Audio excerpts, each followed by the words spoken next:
আসসালামু আলাইকুম। আজকে মোবাইল সার্ভিসিং শিখার দ্বিতীয় ক্লাস শুরু করব। আজকে আপনাদের সাথে আলোচনা করব ক্যাপাসিটর, রেজিস্টর, কয়েল, ডায়োড এগুলোর কাজ কি, এগুলো মাদারবোর্ডে কিভাবে কাজ করে এবং এই পার্টসগুলো যদি না থাকে তাহলে মোবাইলের কি সমস্যা হতে পারে এবং এই পার্টসগুলো থাকলে মোবাইলের কি কাজ দেয় সেই বিষয়ে আজকে আপনাদের সাথে আলোচনা করব। প্রথমে আজকে আপনাদের সাথে আলোচনা করব ক্যাপাসিটর নিয়ে। মোবাইল সার্কিটে বাদামি কালার যে পার্টসগুলো দেখতে পাচ্ছেন এগুলোই হলো ক্যাপাসিটর। ক্যাপাসিটর মূলত দুই কালারের হয়ে থাকে, বাদামি এবং ধূসর। মোবাইল সার্কিটে দুই প্রকারের ক্যাপাসিটর পাওয়া যায়, পোলার ক্যাপাসিটর, নন পোলার ক্যাপাসিটর। পোলার ক্যাপাসিটর বর্তমান যুগের মোবাইলগুলোতে পাওয়া যায় না, এগুলো আগের নোকিয়া এবং অন্যান্য মোবাইলগুলোতে ছিল। এখনের যুগের মোবাইলে যে ক্যাপাসিটরগুলো পাওয়া যায় সেগুলো হলো নন পোলার ক্যাপাসিটর। ক্যাপাসিটর মোবাইল সার্কিটে চার্জ সংরক্ষণ এবং ফিল্টারিং করে থাকে। ক্যাপাসিটর যদি মোবাইলে না থাকে তাহলে মোবাইল কিছুদিনের মধ্যেই নষ্ট হয়ে যাবে। তাই আমরা যদি মোবাইল থেকে কোনো ক্যাপাসিটর শর্ট হওয়ার কারণে ওই ক্যাপাসিটরটা উঠিয়ে ফেলি তাহলে সেম মানের একটা ক্যাপাসিটর মোবাইল সার্কিটে লাগাতে হবে, নাহলে মোবাইলটা কিছুদিন চলবে এবং তারপরে নষ্ট হয়ে যাবে। নন পোলার ক্যাপাসিটরকে আবার দুই ভাগে ভাগ করা হয়েছে, normal capacitor, terminal capacitor. Mobile সার্কিটে দেখবেন দুইটা ক্যাপাসিটর একসাথে জোড়া লাগানো, ওইগুলাই হলো টার্মিনাল ক্যাপাসিটর। ওইগুলো আপনারা মোবাইল সার্কিটে দেখলেই চিনতে পারবেন কোনগুলো টার্মিনাল ক্যাপাসিটর। এখন আমি আপনাদেরকে দেখাবো রেজিস্টর কোনগুলো।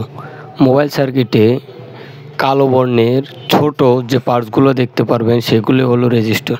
রেজিস্টরের বাংলা শব্দ হচ্ছে রোধক এবং রেজিস্টরের একক হচ্ছে ওহমস। মোবাইল সার্কিটে রেজিস্টর ব্যবহার হয় মূলত ভোল্টেজকে কমিয়ে দেওয়ার জন্য। মোবাইল সার্কিটে সাধারণত 3.7 ভোল্টেজ বেশি পাওয়া যায়, কিন্তু কিছু কিছু আইসি রান করার জন্য 3.7 ভোল্টেজ থেকে কিছু কমের প্রয়োজন হয়। সেই 3.7 ভোল্টেজ থেকে 1.8 বা 2.5 এসব ভোল্টেজে কনভার্ট করার জন্যই আমরা রেজিস্টর ব্যবহার করে থাকি। এখন আমি আপনাদেরকে যে পাঁচটার সাথে পরিচয় করে দিব সেটি হচ্ছে কয়েল। এখন আমি যে পাঁচটা দেখাচ্ছি সেটা হচ্ছে বাক কয়েল এবং এখন যেটা দেখাচ্ছি সেটা হচ্ছে ইন্ডাক্টর কয়েল। কয়েলের কাজ হচ্ছে মূলত মোবাইল সার্কিটে ভোল্টেজের সামঞ্জস্যতা তৈরি করা।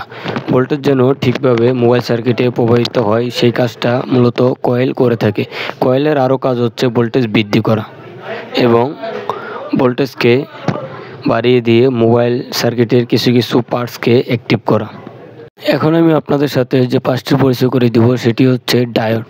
ডায়োডের কাজ হচ্ছে ভোল্টেজকে একমুখী করা, অর্থাৎ ডায়োডের এক পাশে ভোল্টেজ প্রেরণ করলে অন্য প্রান্তে ভোল্টেজ আউটপুট হবে কিন্তু ভোল্টেজ ফেরত আসতে পারবে না। ডায়োডের আরও একটি কাজ হচ্ছে এসি ভোল্টেজকে ডিসি ভোল্টেজে রূপান্তর করা।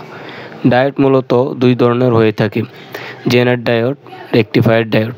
এটি হচ্ছে মূলত রেকটিফায়ার ডায়োড। জেনার ডায়োড মোবাইল সার্কিটে কম ব্যবহার করা হয়।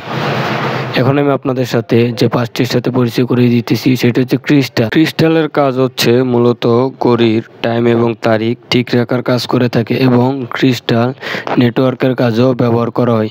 তাই মোবাইল সার্কিটে ক্রিস্টাল যদি নষ্ট থাকে তাহলে আমরা সঠিক টাইম এবং নেটওয়ার্ক ঠিকভাবে পাবো না। এই জন্য ক্রিস্টালের গুরুত্ব মোবাইল সার্কিটে অপরিসীম।